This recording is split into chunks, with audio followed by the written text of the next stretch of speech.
Les océans, c'est plus de la moitié de l'oxygène que l'on respire. On croit qu'on respire grâce aux forêts amazoniennes.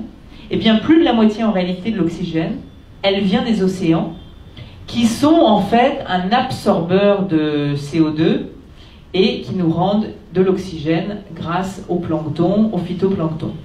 Aujourd'hui, on peut estimer qu'environ un quart de toutes les émissions de CO2 qui ont été émises depuis les années 60 ont été absorbées par les océans.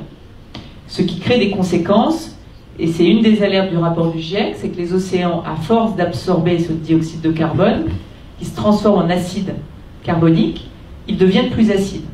Et un océan qui s'acidifie, nous on ne le sent pas, mais ce sont les espèces qui le sentent, et notamment les coraux, et notamment tout ce qui est coquille en calcaire, qui naturellement va être impacté par cette acidification.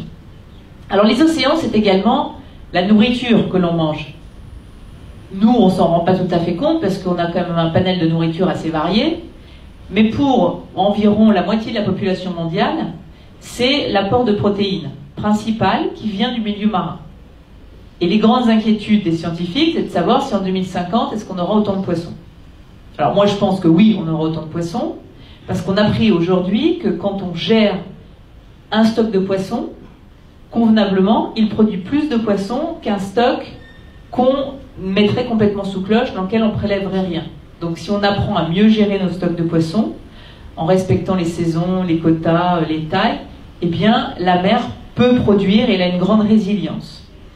Et cette nourriture, elle est celle que l'on voit, elle est celle qu'on imagine moins qui sont dans les barrières de corail, parce qu'on pense souvent que les barrières de corail c'est un aspect touristique, mais en vérité les barrières de corail jouent un rôle très important dans tout ce qui va ensuite occuper nos océans, puisqu'un quart de toutes les espèces naissent sur les barrières de corail.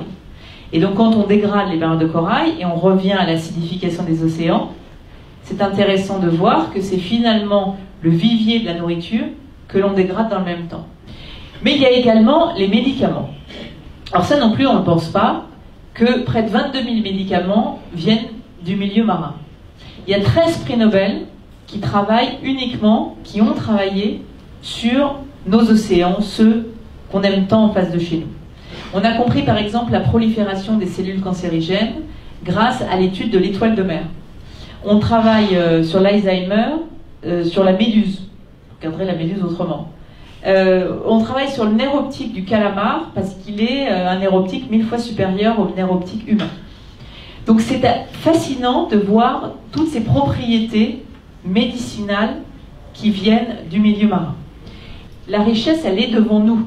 Et que si tu préserves ce potentiel-là, et les services qu'ils nous rendent, les services que nous rendent les écosystèmes marins ont été chiffrés par Robert Constanza, qui est un chercheur américain, à 2000 milliards de dollars par an. Ce serait le chiffrage des services rendus gracieusement par le milieu marin. Et ça, quand on aura compris ça, on aura compris que c'est dans notre intérêt de préserver et la nature et ce grand bleu qui fait vraiment la richesse de notre planète. Alors si je vous raconte tout ça, c'est que pour un, vous regardiez les océans autrement, deux, vous compreniez que finalement ça peut être un défi enthousiasmant, et trois, parce que quand on comprend tout ça, on se dit qu'il y a vraiment urgence à faire quelque chose pour eux. Parce que c'est en apprenant, en comprenant les choses, c'est pour ça que ce livre, c'est 20 ans de ma vie, de compréhension accessible à tous, de tous les domaines qui ont lien avec l'océan. Parce que quand on apprend, quand on comprend, quand on se nourrit de cette connaissance, et bien après on aime. Et quand on aime, après on se bat pour les protéger.